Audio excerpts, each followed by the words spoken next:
This is your call to action. Get prepared, America. Economy, survival, energy, disasters. This is USAPrepares.com. Informative radio, educational radio. Interact now by emailing instructor@USAPrepares.com or text at 434-390-7953. Class, please take your seats.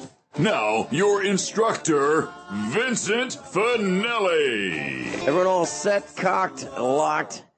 Here we go. Your dial set correctly to USA Prepares. Thank you for being in class today. We are connecting with Guineith Isaacs in Australia. In the meantime, I'd like to tell you a little bit about what's going on here in our neck of the woods in the corrupt state of Missouri.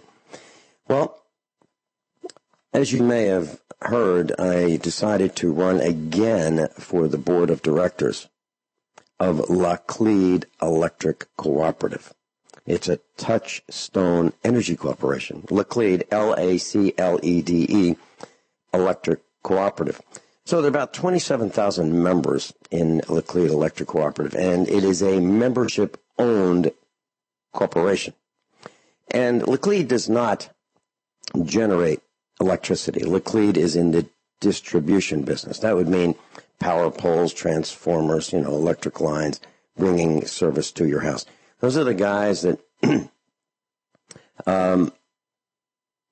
put meters on your house. Okay? Those are the guys who decide how much a meter should cost. I got a big problem with Laclede Electric Cooperative because of some of the policies and their non-stop rate increases. And it's run by a guy. His name is Mark Rocker, and he spells his name Roecker. He's the CEO and the general manager. His office is in Lebanon, Missouri. And welcome, Guineith. Hello, Vincent. How are you this morning? Well, I'm really well. I started to tell the class about how I'm running for the fourth time for the board of directors, and since I started this, we didn't have you connected at the beginning of the broadcast. So I'd like to finish this, and then we'll get into permaculture. Is that okay with you? Yeah, that's great. Okay, so Guineith is no stranger to adversity. Okay, the system tries to attack her every way they can. And I'm just going to be talking a little bit about how the system is not fair, okay? And what's wrong with America. And we're going to focus our lens on Laclede Electric Cooperative. The class, you may think, why does this have to do with preparedness? Because this is happening in your village too. No doubt in my mind. And by the way, all the things that I'm saying are my opinion, okay? So when Laclede and I go to court about this, they will have heard that these are my opinions. So Mark Rocker, Roecker, has asked me to be in the boardroom a couple times over the last few years, and I've met with him for hours and hours. He's trying to figure out who I am.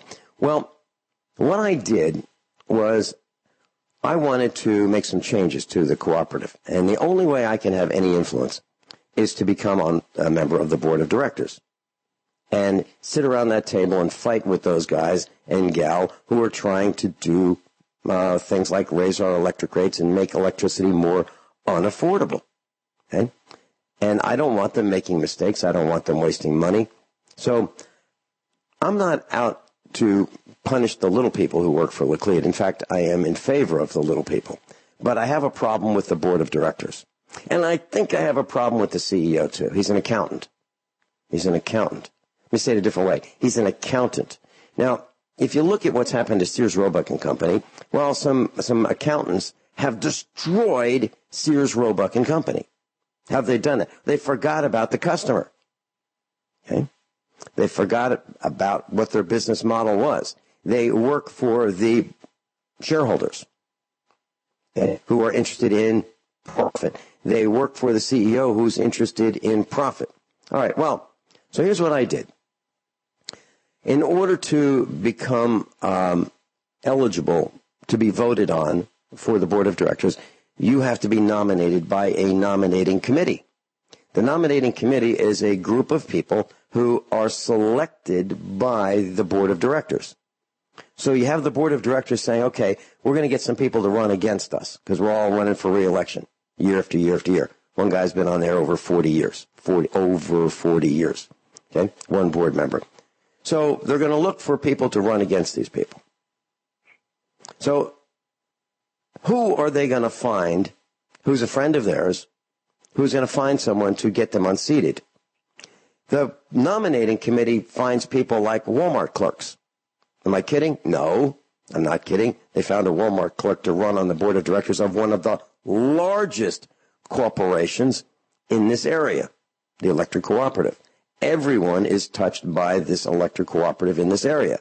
If you want electricity, you are touched by them. You will pay them whatever they say you will pay, or they will disconnect your electricity. Okay. So I ran unsuccessfully 3 times. And I'm learning a lot about how this works. And that's why I'm sharing it with you, because you won't believe it. You will not believe what I'm about to tell you. So in the bylaws, which I have in front of me, which were handed to me by the CEO, Mark Rocker, it says, Section 5, nominations. It shall be the duty of the board of directors to appoint a committee on nominations, consisting of not less than 5 nor more than 11 members, who shall be selected from each of the districts of the project area to ensure equitable representation. No member of the board of directors may serve on such committee. The committee, keeping in mind the principle of geographic representation, shall prepare and post at the principal office of the cooperative at least 60 days before the meeting a list of nominations for directors. But any 15 or more members acting together may make other nominations by petition not less than 45 days prior to the meeting, and the secretary shall post such nominations at the same place where the list of nominations made by the committee is posted. Let me say that again. 15 or more members acting together may make other nominations by petition not less than 45 days prior to the meeting. Okay? That's where this discussion comes in. So I figured that I ran 3 times. I'll run again. I'll run for the 4th time. Not that I plan on winning. It's just that I plan on running. So I sent in my petition, bona fide petition, with the that meets the requirements, and I get back this following email from the CEO. Now I'm going to read what I sent to him first. Okay, I said, Mark, and I call him Mark.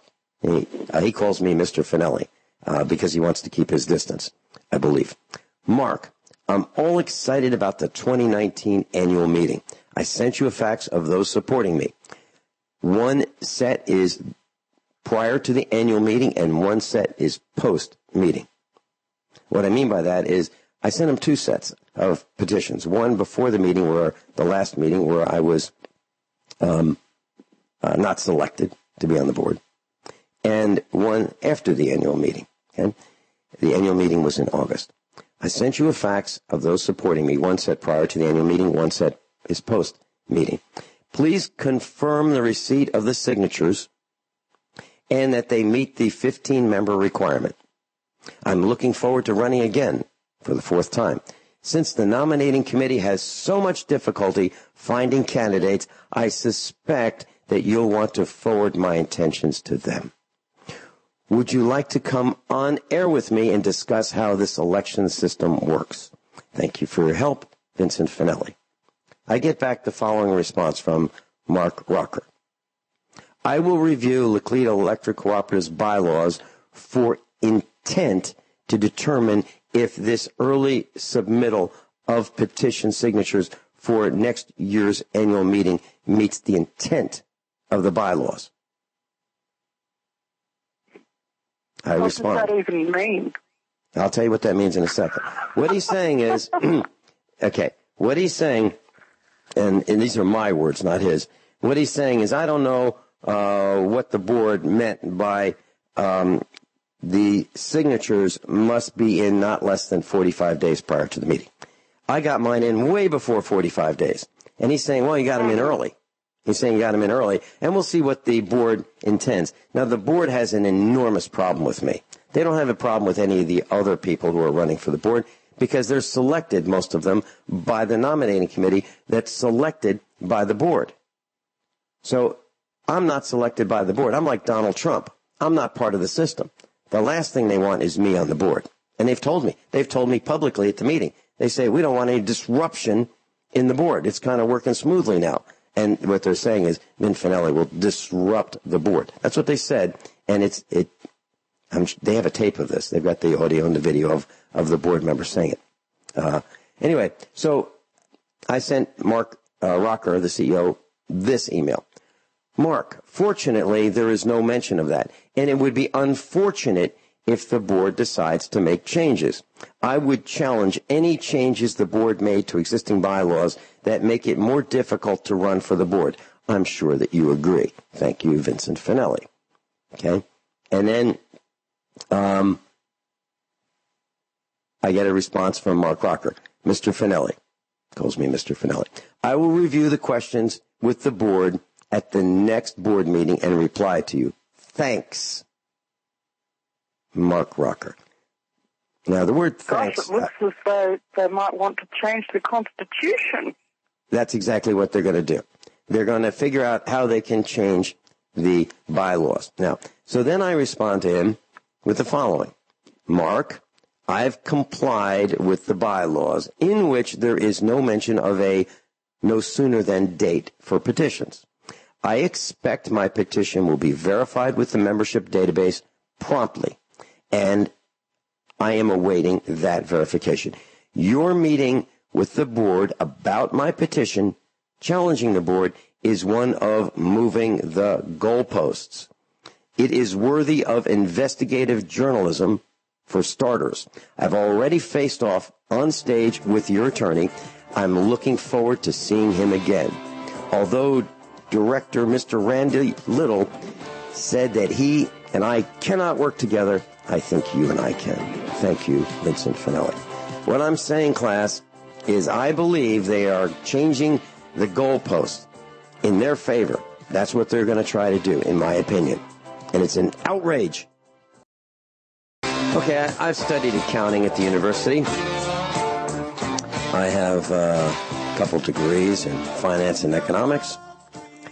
So I spent time in class and, I did the required work to learn about accounting. And I think that accountants are instrumental in the destruction of the American way. And here's just one other example. Okay? And it relates to Laclede Electric, that is run by a CEO who is an accountant. He'll tell you he's an accountant. That means, to me, that he doesn't climb power poles. He doesn't wire transformers. He didn't do that stuff. He does numbers. Okay, so let's talk about auto parts stores in our area. We buy a lot of auto parts, okay, because we're a farm and we fix a lot of vehicles. We buy brakes, brake discs, brake lines, transmission parts, spark plugs, gaskets, camshafts, valve lifters, starters, alternators, climate controls, electronics, oil, lubricants, the list goes on and on and on. As a matter of fact, one time when we bought engine oil, we bought every gallon of DELO, D-E-L-O, and Delvac engine oil that one of these automotive chains had. Every gallon. It was about $1,100 worth of, just 15W40 diesel engine oil. So when we buy, we make it easy on them. We don't run them ragged, and we spend a lot of money on these things. So we would get discounts based on volume. Okay? We are mechanics. So we do. We run a farm. We do our own work. We have a lift, as you all know. And we expect that we're going to pay less for what we buy than a guy who buys 1 spark plug or 8 spark plugs or 4 spark plugs once in a while, okay? Because we are regulars. Well, we have learned, and they've trained us this way, that they are no longer loyal to us. So one auto parts store fired they say he quit. the manager, who was good. He was an excellent guy. He knew auto parts. Had been there for years. And they got rid of him. They got rid of the assistant managers. And one day we went in, and they're all new faces. I said, wow, all new faces. So the new store manager came up to me, and she said, hi, I'm the store manager. I'm the new store manager. I said, oh. So I cut right to the chase. How long have you been in the auto parts business? She said, well, that's not why I'm here. I'm here because of my past experience as an accountant. I said, oh, man. I told her I didn't think this was a good thing. Right to her face. In different words, but that's what I said. And since she's been a manager, they've been moving the goalposts. You know, they would come out and deliver, and then we would have vehicles lined up to work on, and they would have deliveries twice a day, and if you called before a certain time, you would meet the morning delivery or the afternoon delivery. And we would call, and they would deliver, and all of a sudden, they stopped delivering. Cars are lined up. We're trying to work on them. Why? Well, we call and say, you guys coming? Well, no, we're not coming. Why is that? Well, we don't have enough business to warrant coming out. So were you going to call us? Oh, we didn't call you? Yeah, what I'm saying is that's what accountants do. That's the stuff that they do that damages the reputation. And then the customers say, I'll go find somebody else. So are we loyal to them anymore? Of course not. So what do? We go buy our parts wherever they're the least expensive for the best parts. Okay? We buy the parts we can at the lowest cost to us. Are we loyal? No. Are we going to be loyal? No. Why not? Because they're not loyal to us. Sears, Roebuck and Company used to be satisfaction guaranteed your money back. And now you got to fight with them to get something exchanged. They're no longer the same company. Why? The accountants took over, in my opinion. The accountants have destroyed Sears. So I don't go to Sears. Why would I want to go to Sears? The only thing that Sears has is maybe they'll exchange a broken tool that had a lifetime guarantee when I bought it, 20, 30 years ago. And that's why I bought it, because it had a lifetime guarantee. But what Sears has done is they've stopped making a lot of those tools that they used to have. So you bring in a wrench that weighs, let's say, 7 ounces, and you say, I'd like to exchange this because it broke. And they say, oh, we don't have that model anymore. But we have one that weighs 4 ounces. That's the kind of stuff they do. That's Sears. And is Sears moving the goalposts any different from Laclede Electric Cooperative? It's doing everything in their power to prevent me from being a director? No. And how much time did they give me on stage to make my case? 2 minutes. Mark Rocker, you need to be fired, along with your top management and the directors. All of you need to be fired. And I'm going to do everything I can to make it happen. And I'm going to send you a copy of this. So, class, am I angry? Of course I'm angry. I'm watching the free fall of the United States of America right in front of our eyes. I'm watching the manipulation. I'm watching the moving of the goalposts. I'm watching the changing of the rules. And I think it's time that we listen to Hillary Clinton. I actually said that. Why? Because she said American democracy is in crisis. Our democratic institutions and traditions are under siege. Well, she's right. Our traditions are under siege. Our rules are under siege. Our educational institutions are under siege. And then she goes on to say we need to do everything we can to fight back. Now, my understanding was that we had a representative republic, not a democracy. But what I'm saying is Hillary Clinton is right in that our traditions are under siege, and she says we need to do everything we can to fight back. Those are her words, not my words, her words. Guineith, I'd love to hear your comments before we get into permaculture. Do you have any comments about what I've said? Okay, yeah. I would say that they're operating a racketeering scam. I would say that this is definitely antitrust behaviour. That's it in a nutshell, and I think that if it ended up in the courts as an antitrust case, I'm not a lawyer, but I've fought my share of self-represented lawsuits, and I would say this is definitely antitrust. racketeering, cartel behavior. I'm thinking of a class action suit against the board of directors and the CEO and the top management because they're all in this together. They all are working in concert to the detriment, I believe, of the membership.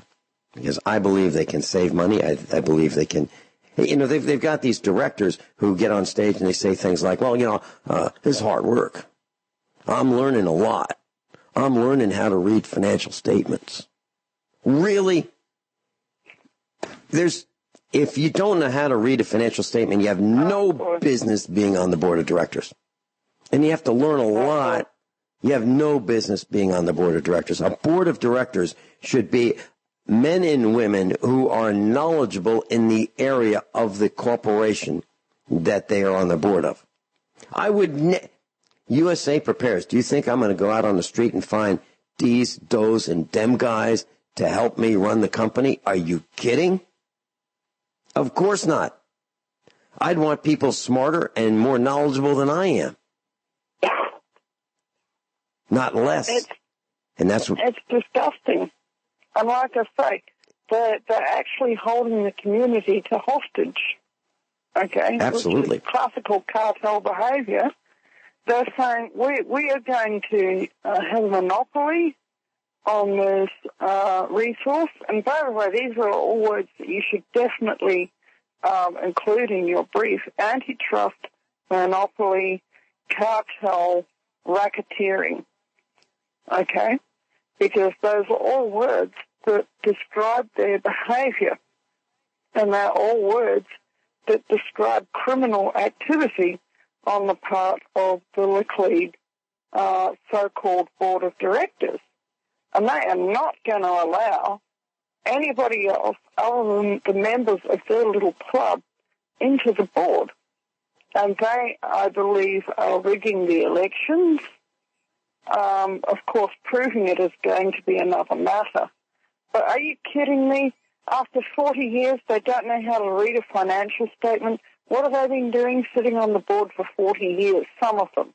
I mean, what's the average length that the board members have been sitting on the board? Well, some of them have been on the board for, 40 years, 18 years, those kinds of numbers, big numbers. And they don't know how to read a financial statement after 18 years. I'm not saying they don't. I'm saying that they talk about on stage that they are learning a lot, and they're learning. They're learning. It's a wonderful experience. They're learning how to do these things. And if I were the membership watching people say that, I'd say, you got to be kidding me. And so how much does it cost for these guys to learn? Well, about $250,000 a year to teach them, to shuttle them around, to pay for their 3/4 of their medical insurance, to pay for all of their dental insurance, to pay for, these training sessions they go on, and to compensate them. That's what they get. So what I've done is I've said, I'll do it for free. I don't need to be compensated. I'll do it for free. If the other guys do. And they were silent. Their learning experience has cost $250,000 a year. Yeah. If I'd been doing something for 18 years, I'd have it down pat. It would no longer be a learning experience. Right. Yeah. Well, Guineith, so to follow in what Hillary Clinton advised, we need to do everything we can to fight back. Have you ever been on a road rally? That's where it's where a bunch of people get in cars, usually 2 people per car. Typically, these were common in the 1970s. And there'd be 2 people in, let's say, a Morris's Garage car, which would be an MG, or a Triumph, or, whatever car. It didn't matter. It could be a land yacht, for example. The size of the car had nothing to do with it. But you'd have a stopwatch, and you'd have a resettable trip odometer. And have you ever been in one of those? It's a time distance road rally. My dad actually did have an MGY, Okay.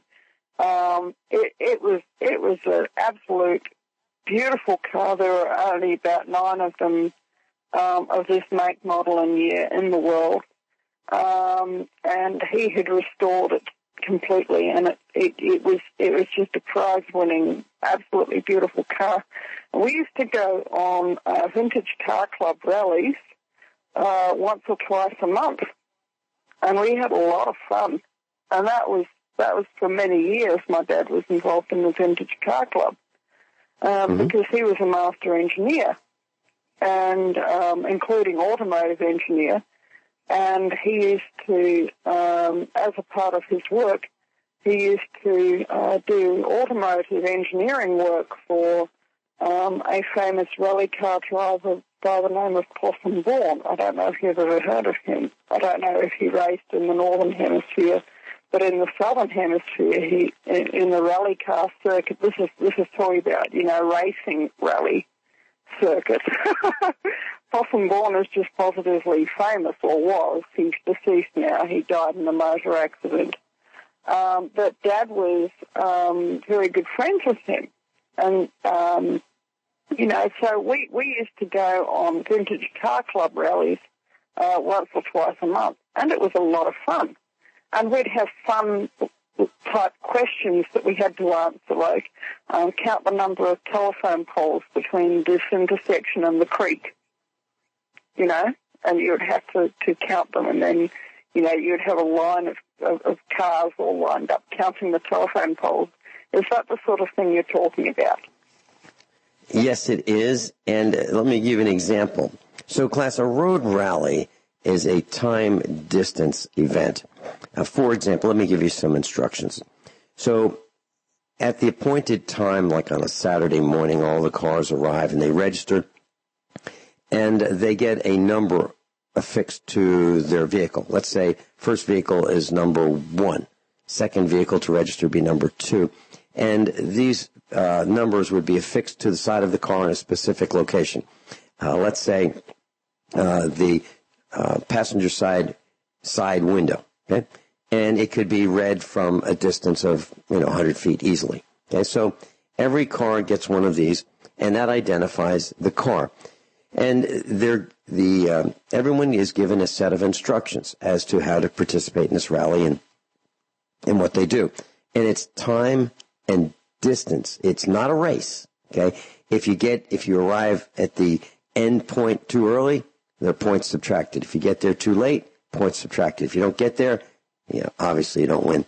And the way it would go would be something like this. And the cars would leave at 1-minute intervals out of the parking lot. So let's say there's 200 cars. So at 1-minute intervals, they leave the parking lot. And the first direction might be something like this. Turn left out of the parking lot. Next direction. Maintain legal speed limit. Maintain legal speed. Next direction. Turn right at the first traffic light. Next direction. Continue 0.4 of a mile, then turn left. Next direction. Continue for 45 seconds at the legal speed limit. Next direction. At yellow sign, pull over and wait 30 seconds. Point of interest. That is the mayor's house, number 123 Easy Street. Honk the horn twice. Next direction. Continue straight for 1/2 mile. Pull over at 567 Easy Street. Point of interest. Beep the horn twice. Point of interest. That White House is the house of the CEO of whatever corporation. That would be a road rally. Okay? Now, honk the horn twice. That's so that the spotters, the officials, can make sure that you have adhered to the instructions of the road rally. If you don't honk twice, you get points off. They watch you at the different checkpoints along the road, or along the route, to make sure that you follow the instructions. And then you arrive at the destination. I remember all of this. Yeah. And I'm thinking, it was very, very interesting. Okay, so why am I talking about this? Well, Hillary Clinton said, quote, we need to do everything, we need to do everything we can to fight back. Well, here's how you can have a road rally and fight back. Okay? Why? Because if you have 200 cars stopping in front of the mayor's house, identifying, well, I guess you guys didn't know, but now that you've been in the rally, you know that that house on 123 Easy Street is the mayor's house. Honk twice. And he'll have 200 people outside his door honking the horn. Yeah. Yeah. On average, that's a marvelous idea. On the average, once every minute. Every minute for 200 minutes. We'll be right back. That's a fantastic idea. You know, class, generally speaking, mayors don't want you to know where they live. Okay? Neither do the CEOs of corporation. Neither do politicians. Now, is having one of these road rallies legal? Absolutely. Okay? Nowhere and did we say when you have a road rally, you pull into some guy's driveway, honk the horn twice, and then back out. No. No, you have to stay on the road. Road rallies are on the road, not in private property, okay? Except for maybe the parking lot where you start and end the road rally, but you have to have permission in order to do that. So, how do you find out where people live? Well, if you really want to find out where people live and you can't figure it out, you file to run for office, okay? And then you're entitled to the voters list with names and addresses for those registered voters for that particular party. So if you want to be if you want to find out about Republicans, you file to run for an office as a Republican or a Democrat. Or if you really want to know, because you want to make sure you get everybody, what you do is on the list, what you do is you run and you have someone else run for the other party. So one of you runs for Republican, the other runs for Democrat. It's as simple as that. It's as simple as that. Then you say you want the list. Now, you may have to pay for the list. They may charge you, $15 for the list, and they'll print it out for you. There you go. Just wanted to share with you that. Guineith, any comments before we talk about permaculture? Okay. I think that the idea of the motor rally is simply marvelous. Because, hey, you just, you really, really like the mayor. Absolutely. And you just want to point out to everybody where he lives and get them to show their appreciation. Yeah, maybe wave, maybe put your arm out, as you're parked in front of his house for like 30 seconds. But I think tooting the horn twice is a marvelous idea. And well, you have to do it. That's how these rallies run. Yeah. Because they have, I think that they're called judges or scrutineers located around the course just to make sure that people don't take shortcuts. And That's they right. have time points. That's right. And they have time points. And you're generally required to stop at a time point, often for a certain amount of time. Mm-hmm. And you often are required to do something like toot your horn or flash your lights or get up and walk around the car 3 times. That's right. I think that tooting the horn twice is a marvelous idea. Or one long blast. Well, yes. You do it to make sure that the officials. Yeah, you do it according to the rules and of the road rally or the instructions, and the idea is to make sure that you comply. Nothing in the road rally is designed to break the law. Nothing says accelerate at a fast pace. Nothing says burn out, spin your tires, make smoke. None of that. It's when you participate in a road rally, you drive safely. You obey the rules of the road. And now sometimes if you're on a long stretch that may be, half a mile or so, you may get someone in front of you that's going slowly. So it is the navigator's job in the passenger seat to account for the delay of the people in front of you. Like, this guy's costing us 5 seconds, 6 seconds, 8 seconds. And then you have to make up for that. But you've got, a long time to make up for it. So you don't have to do it really quickly. But you do have to obey the traffic laws. And any violation of the traffic laws can get you disqualified. So no one is advocating breaking the law. And there are times, let's say you're in a 40-mile-per-hour speed limit area, and the instructions may say travel at 32 miles an hour. And the idea is that will give you time to make up for the lost time for traffic in a prior instruction. So it's really a cool thing to do. In class, I suggest that you consider having road rallies in your clubs, your garden club or whatever it may be, and, find those points of interest in your neck of the woods. And I'll tell you what, that may go a long way in taking our country back, okay? And stopping this insanity. Yep. And it's a lot of fun. It really is. It is.